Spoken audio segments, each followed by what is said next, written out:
Bismillahirrahmanirrahim. Assalamu alaikum, hürmetli televizyon görüşler. Bu haftalık İstiklal Haberleri programımızı görüşenlerine kızgın karşılayımız. Ben Abdullah Yalğun. Hürmetli televizyon görüşler, aldığımdan biz dıqtınlarga bu hafta huzuruna sunmakçı bolan haberlerimizin asasi mazmununu tanıştırmız. Dıqtınlarda Tayland'daki açarçılık e'lon qilgan Uyg'urlarning noma'lum joyga yo'tkab ketilganligining oshkorlanganligi haqidagi xabarimiz bo'ldi. Shundaqla Xitoy Ramazonni yana cheklamalar bilan boshladi mavzuli xabarimiz. Hammalarga ma'lumki, Xitoy bu yil Xinjiangda dini erkinlik ahvol nomli aqtashliq kitobni e'lon qilib, bir tarafdan yana o'xshashli burunqidaklam bu cheklamalarni davomlashtirmoqda. Shunda qildiqlarda Erdo'g'anning boks shohi Muhammad Alining meyit namoziga qatnashish uchun Amerikaga qilgan ziyorati bo'ldi. Shundaqla Amerika mudofaa ministerining Xitoyni ogohlantirganligi haqidagi xabarimiz bu va buningdan boshqa xabarimiz diqqatinglarda bo'ldi. Diqqatinglar ekranimiz bo'lsin.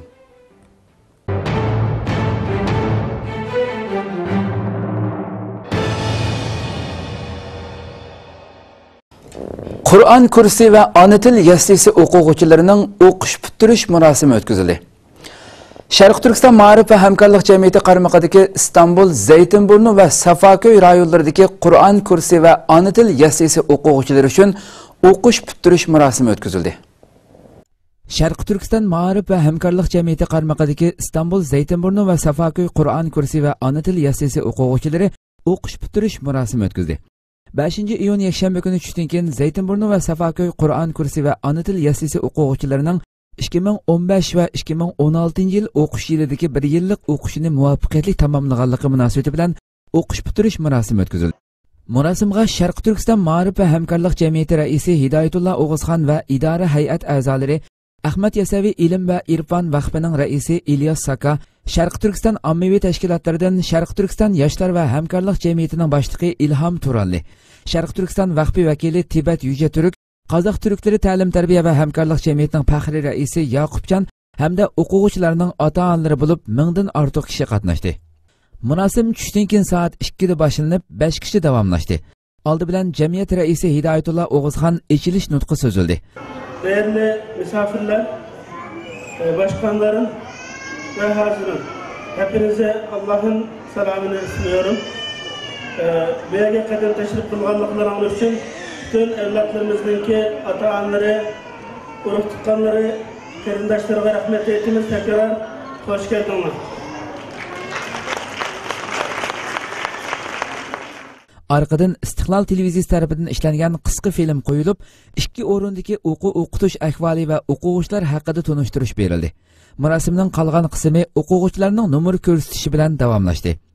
O'quvchilar Qur'oni Karim o'qish, she'r deklamatsiya qilish, samo selish, etud va teatr o'ynash qatorliq nomerlarni ko'rsatdi.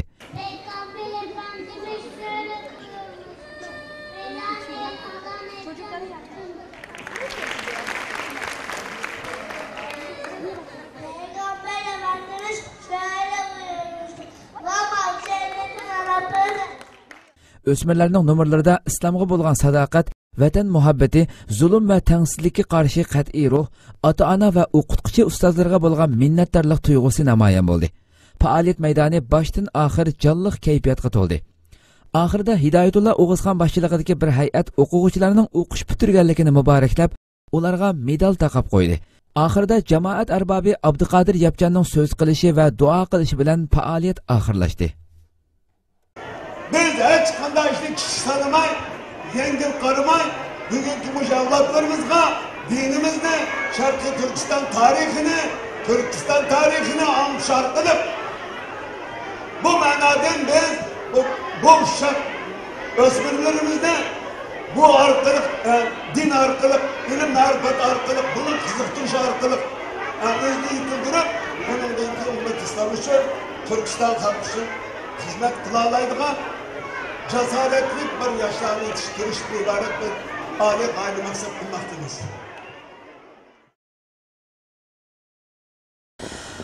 Taylandda açlık e'lon qilgan Uyg'urlar noma'lum joylarga yo'tkaldi. Tayland markaziy turmasida açlık e'lon qilgan 29 Uyg'ur bu harakatining 6-kunida Bangkokdagi markaziy turmadan elib chiqib ketilgan. Tayland markaziy turmasidagi 31 Uyg'urning 29i ochliq e'lon qilib, 6-kuni, ya'ni 6-oyning 5-kuni atiganda ochliq e'lon qilishga qatnashmagan 2 Uyg'urdan boshqa 29 Uyg'ur Bangkokdagi markaziy turmadan elib chiqib ketilgan. Biz egallagan uchurlardan ularning ochliq e'lon qilishi 3 yildan beri turmadagi nachar muhitda teni ojizlab zaiflashgan bir vaqtga to'g'ri kelgachga ularni turmadan elib chiqqanda mang'udak holi yo'q, soqchilarning so'rab va ko'tirib degandek elib chiqqanligi ma'lum bo'ldi. Yana mu ilgirlab egallagan ma'lumotimizda ularning Tailandning Kambodja chegarasiga yaqin yeridagi 3 turmaga bo'lib o'rinlashtirilganligi va ular bilan sirtdagi boshqa har qanday kishilarning ko'rishishiga vaqtincha ruxsat qilinmaydiganligi bildirilgan. 3 yildan buyon Tailand turmalarida yetayotgan Uyg'urlar hali ham Xitoyga qaytarilish xavfidan qutula olmadi. 31 may bu Uyg'urlar ochiq xat yozib ochliq e'lon qilgan edi. Eng yangi uchurlarda qarindoshlarimizning sonining davomli oshayotganligi, shundaqdimi ularning doktorxonaga emas, balki jazolash uylariga yo'tkalganligi ma'lum bo'ldi. Bu Uyg'urlarning ochliq e'lon qilganiga bugun 10 kundan oshdi. Ularning ahvolining qaysi holatda ekanligi texnicha ma'lum emas. Tailand hukumatining ularni nima sababdan Bangkok markaziy turmasidan Kambodjaga yaqin yerdagi turmaga yo'tkaganligi muhojiratdagi Uyg'urlarda har xil gumon va andishlarni paydo qilmoqda. G'uljida pasport iltimos qilganlarning DNAsini elish tuzumi yo'lga qo'yilgan. Ramazon yetib kelish oldida Xitoyning Sharq Turkistonda pasport iltimos qiluvchilarning DNAsini elish tuzumini yo'lga qo'yganligi oshkorlandi. Ramazon yetib kelish oldida Xitoyning Sharq Turkistonda pasport iltimos qiluvchilarning DNAsini elish tuzumini yo'lga qo'yganligi oshkorlandi. BBC to'rining 7-iyun xabar qilishicha, Xitoyning Eli oblastlik partikomining organ gazeti bo'lgan Eli gazetida doirlarning yuqorqi belgilamani 1-iyundan boshlab yo'lga qo'yilganligi e'lon qilingan. Gazetning xabarida qon avrishkisidan boshqa yana barmoq izi, ovoz to'lqini siziqlari va 3 o'lchamlik tasviri e'lindiganligi aytilgan. BBCning xabarida bu xil belgilamalarning allaburun butkul Sharq Turkistonda yo'lga qo'yilganligi ilgari surilgan. Eli gazetida chegirdan kirib chiqishni boshqarish sho'ba idorasi mas'ulining so'zi naql qilingan. Yangi belgilamaga asosan ko'znaklardagi xodimlar pasport Hong Kong va Tayvan qatorliq joylarga boradigan yo'l xati qatorliqlarga iltimos qilgan, lekin biologiyalik uchurlari elinmagan yoki to'liq bo'lmaganlarning iltimosini rad qilgan. Xitoyning bu tuzumi dunyo taratqularida ko'chirib tarqitilib g'ulg'uli qo'zg'amoqda. O'tgan yili 5-oyda Eli oblasti uqtirish chiqarib, butkul aholilarni pasportlarini soqchilarning saqlab berishiga topshirib berishga buyruq qilgan va topshirmaganlarning pasportining biroqla bekor qilinganligini uqtirgan. Xitoy Ramazonni yana cheklamalar bilan boshladi. Xitoy bu yil Ramazon oyi yetib kelish oldida maxsus axborot e'lon qilish yig'ini ochib, atalmış Şinjanning diniy erkinlik ahvoli aqtashliq kitobini tarqitib, o'zini aqlashga tirishgan bo'lsa-mu, lekin Ramazon boshlanishi bilan Xitoyning yanada ilgirki o'xshashli cheklimlarini yo'l qo'yganligi, hatto tutqun qilish elib borganligi dunyo matbuotlarining diqqatini tortdi. Xitoy bu yil Ramazon oyi yetib kelish oldida maxsus axborot e'lon qilish yig'ini ochib, atalmış Şinjanning diniy erkinlik ahvoli aqtashliq kitobini tarqitib, Ramazonda Uyg'ur musulmonlarga diniy erkinlik berdiganligini va'da qilgan bo'lsa-mu, lekin Ramazon boshlanishi bilan Xitoyning yanada ilgirki o'xshashli cheklimlarni yo'lga qo'yganligi, hatto tutqun qilish elib borganligi dunyo matbuotlarining diqqatini tortdi. BBC to'rining 7-iyundagi xabarida Xitoyning Sharq Turkistonda partiya a'zolari, ma'murlar va o'quvchilarni ro'za tutishdan cheklaganligi, ularning masjidga kirishini man'iy qilganligi o'tirg'a qo'yildi. Xitoy Ramazon yetib kelish oldida oshxonalarning tijorat qilmasligini oshxona egalari o'zlari belgilaydi deb davrang solgan bo'lsa-mu, lekin xabarda oshxonalarning normal tijorat qilishi talab qilinganligi ilgari surilgan. Ramazon harfisida Urumchilik 46-o'tir maktabning ota-onalarga Ramazon munosabati bilan yozgan ochiq xati Xitoy da'vo qilayotgan atalmış diniy erkinlikka qarata gumon qo'zg'ab, bu vaqtdagi munozirlarning boshlanishiga sabab bo'ldi. Shuning bilan birga Xitoyning Ramazon oyining tunji kuni Qog'iliq va Kucha nahiyalarida 17 kishini qo'lga olganligi, ularning kishilarga Ramazonni tunishtirish va ro'za tutishga da'vat qilish bilan ayblanganligi o'ttirg'a chiqdi.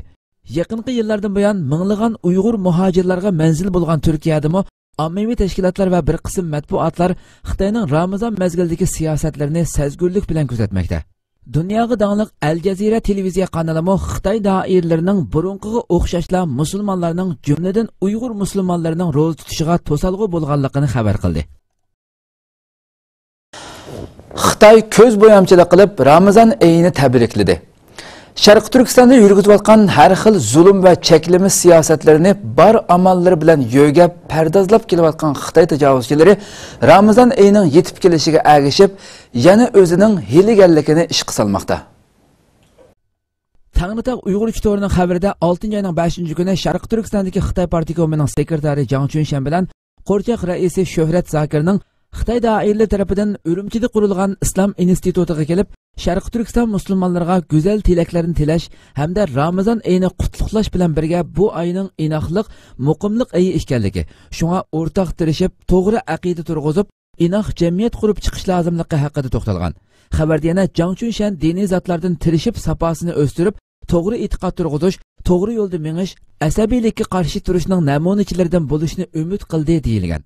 Xitoyning quyruq ko'rsatib, o'pka setish siyosatidan xabardor kishilarning ko'rsatishicha, Xitoy bu orqali o'zining Sharq Turkistonda yurgizayotgan Ramazonni cheklash, buzg'unchilik qilish va shuningdek har xil jinoiy qilmishlarini xalqaro jamiyatga yo'lliq qilib ko'rsatish, o'zining kangri diniy siyosat yo'liga qo'yayotganligidek quruq da'vosini tashviq qilishni maqsad qilayotganligi o'tirg'i chiqmoqda.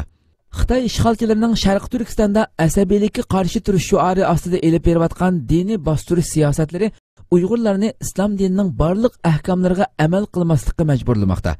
Buni yuqorqidek Ramazon oyini qutlug'lash faoliyatlaridami asabiylikka qarshi turishni ta'kidlash orqali qilgan saxta so'zlardan ko'rib yetalaymiz.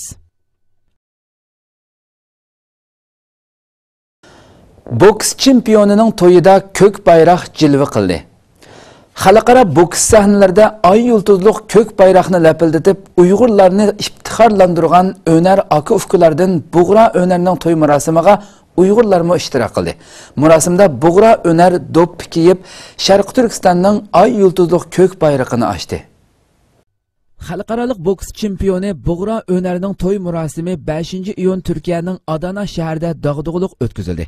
Sharq Turkiston xalqining sadosini jarongliq she'rlari orqali turk xalqiga yetkazib kelayotgan Shokichik Mujohid Qashqarli va dadasi Mirkamil Qashqarli Uyg'urlarga vakolatan to'y marosimiga qatnashdi. Ular Anqaradagi Uyg'urlar boshchiligida butkul Uyg'urlarning tabrik va go'zal tilaklarini yetkazdi. Bug'ra Önerga Uyg'urlarning simvollik kiyim bo'lgan do'ppa va Sharq Turkistonning ay yulduzliq ko'k bayrog'ini taqdim qildi. Bug'ra Öner beshiga do'ppi kiyib, marosim zalida ko'k bayroqni ochdi. Ko'k bayroq marosim salonida jilvalanib, qizg'in olqishga erishdi. Mujohid Qashqarli yana Bug'ra Önerning to'yini tabriklab, she'r deklamasiya qilib berdi. U she'r deklamasiya qilayotganda uning orqasida ko'k bayroq echilib turdi. Mujohid Qashqarli va dadasi o'tgan oyda Öner aka ufkular Amerikadan qaytib kelganda ularni Anqarada ziyofat berib kutib olgan. Aka ufkular Mujohid Qashqarli oilasi va butun Uyg'urlarni o'zlarining to'y marosimiga taklif qilgan edi. Dünya Boks Komitetining Oltin kamar mukofotiga erishgan Aliptug' Öner va Bug'ra Öner aka ufkular boks maydonlarida Sharq Turkistonning ay yulduzliq ko'k bayroq va butkul turkiy xalqlarning bayroqlarini javlon qildirish va zulmga qarshi mazlumlarning yendi ekanligini ochiq oshkora ifodalash bilan kishilarning qalbidan cho'nqur o'rin oldi.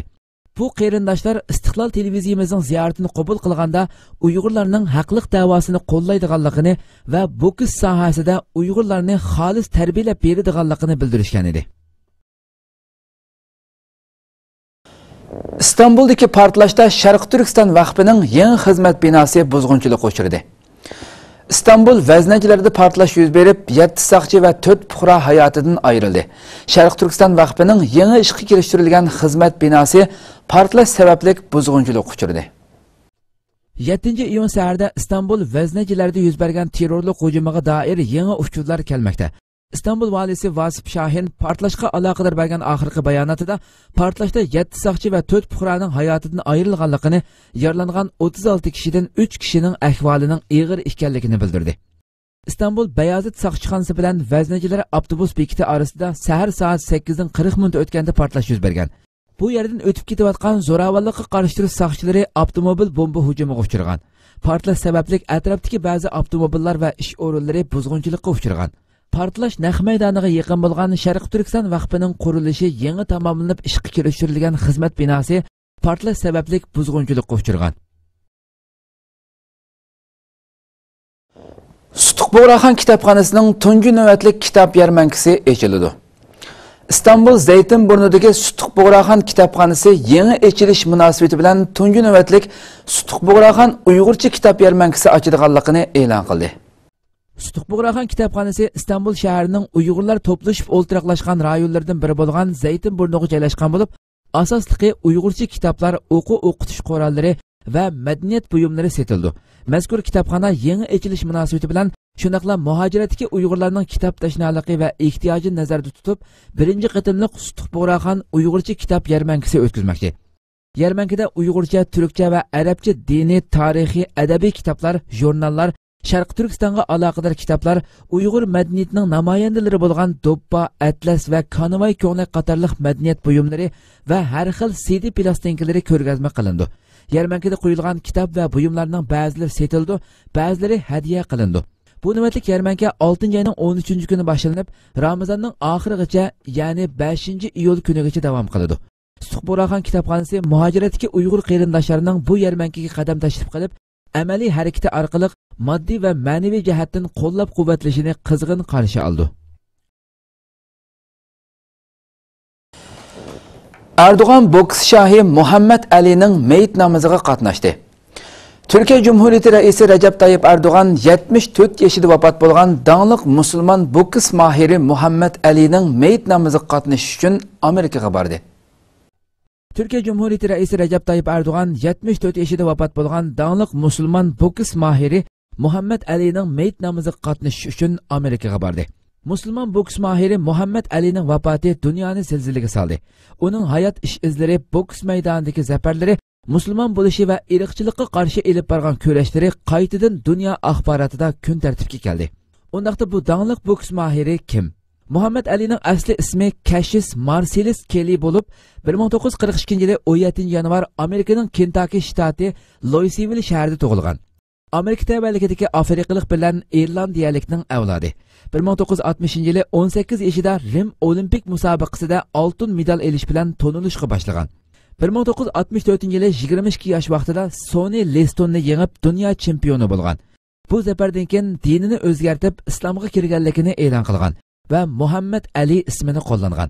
U 1967-yili Vyetnam urushi mazgilida Amerika armiyasida vazifa o'tab Vyetnam urushiga qatnashishga qarshi turganligi uchun 5 yillik qamoq jazosiga hukm qilingan. Garchi turmaga kirmagan bo'lsa-mu, lekin bokschilik kasbiy hayoti to'salg'iga uchrab, musobaqaga qatnashish salohiyati elib tashlangan. Pasporti musodara qilingan. U musulmon bo'lishi va yuqorqi kechirmishlari bilan davrining eng dаңlıq shaxslarining biriga aylangan.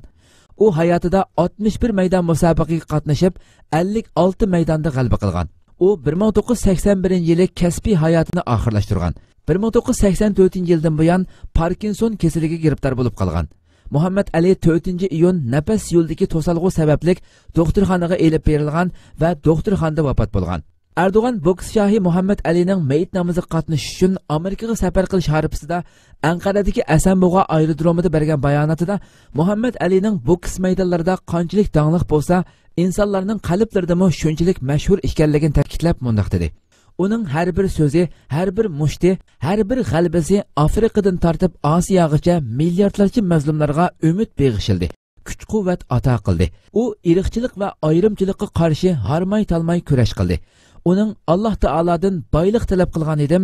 Allohga shukrlar bo'lsinki, u menga islomni ihson qildi degan so'zi nihoyat zo'r ahamiyatga ega. Uning musulmon bo'lgandan keyingi ulgulik ish izlari nurg'unlagan kishilarning musulmon bo'lishida turtkilik rol o'ynadi. Cumhur Reis Recep Tayyip Erdoğan Amerika Qo'shma Shtatlarga yetib borgandan keyin rafiqasi Amina Erdo'g'an va hamrohligidagi hay'at bilan birlikda Louisville shahridagi Muhammad Ali muzeyini ziyorat qildi. Muzeydan chiqishida chet ellik muxbirlarning savollariga javob bergan Erdo'g'an Muhammad Alining erkinlik jangchisi va urushga qarshi masalalarda ulgulik shaxs ekanligini ta'kidlab mundaq dedi. Erkinlik uchun harmay-talmay kurash qilgan va bu kurashini 22 yoshida musulmon bo'lgandan tortib toki vafot bo'lganga qadar davomlashtirgan ulgulik bir shaxsning meyit namoziga qatnashmay yiroqdan kuzatsak to'g'ri bo'lmaydi. Musulmon qarindoshi bo'lish sifatim bilan uning meyit namoziga bevosita qatnashishni xalqim nomidan bosh tortib bo'lolmaydigan muqaddas burchim deb qaradim. Marhumning yotgan yeri jannat bo'lg'ay.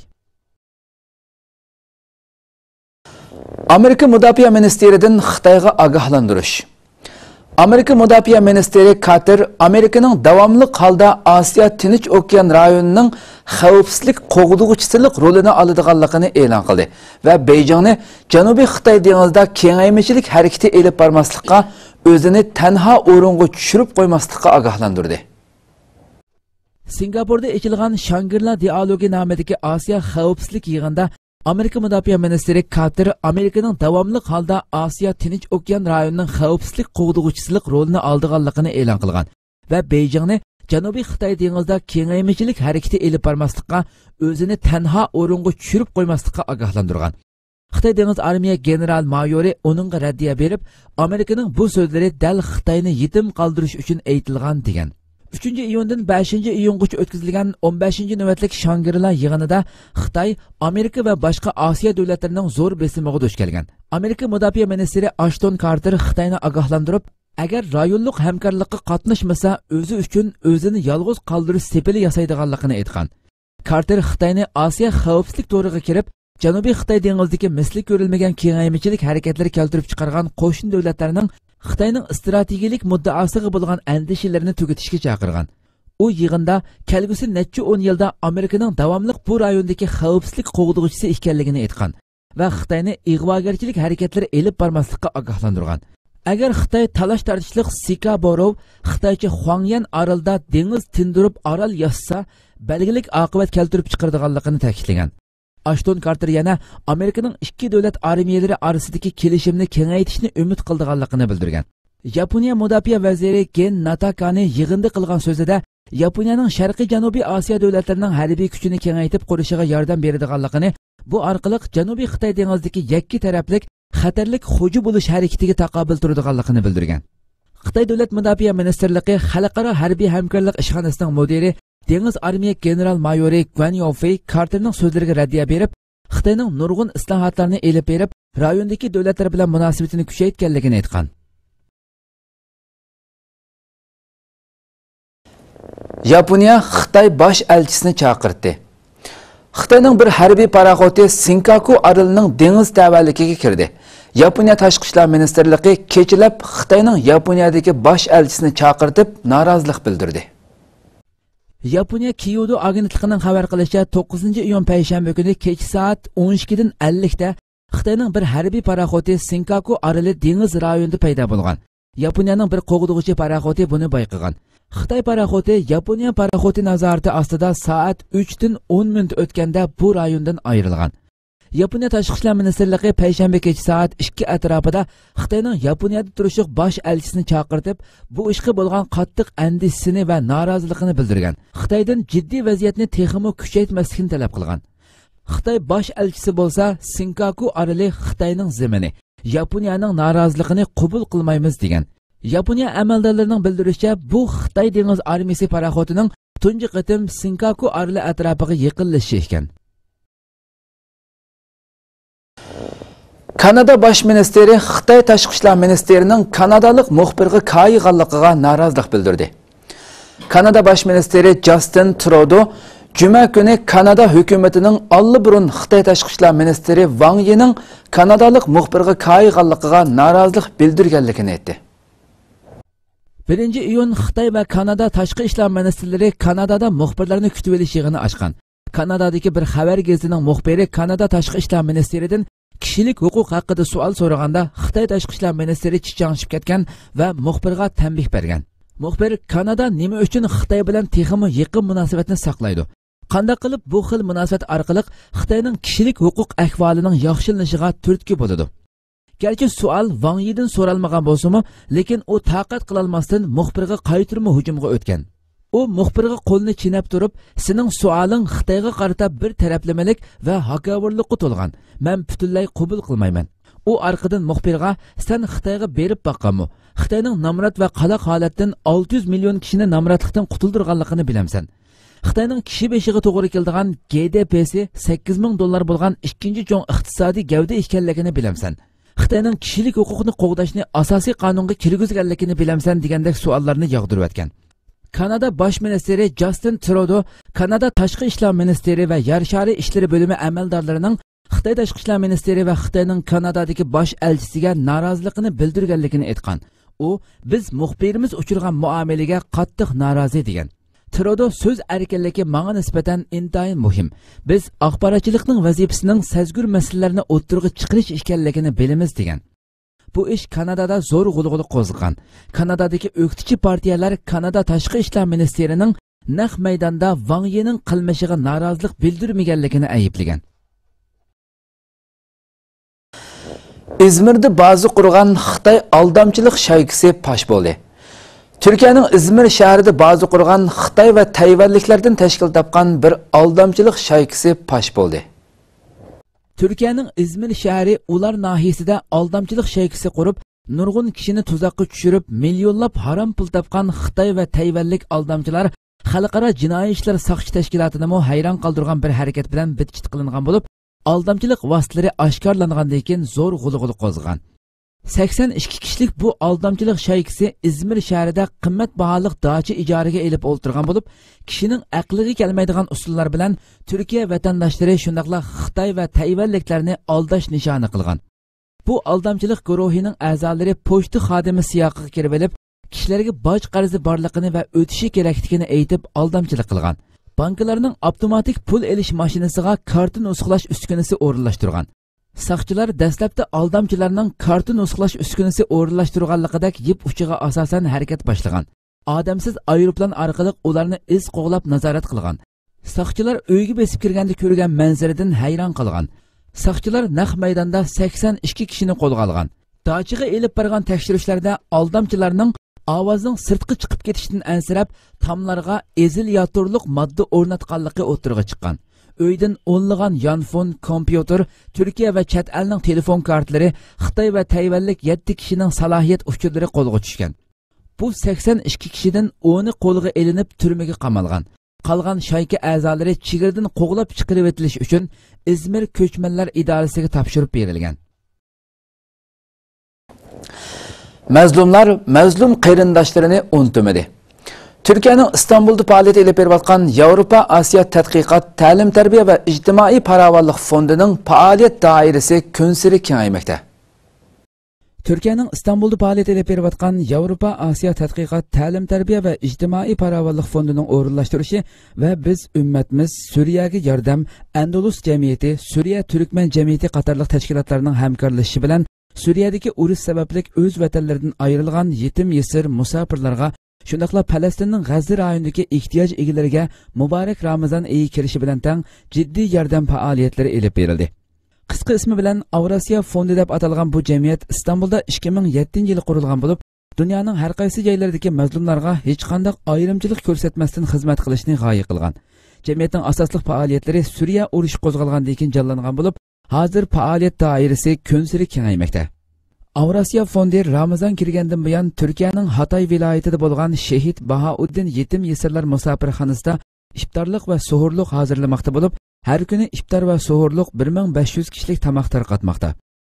Hatayning yaylatig'ida yashayotgan suriyalik turkman musofirlari bu dasturxonning doimlik mehmoni bo'lib, ularning ko'pinchisi urush sababidan erlari shahid bo'lgan tul ayollar va yetim bolalar ekan.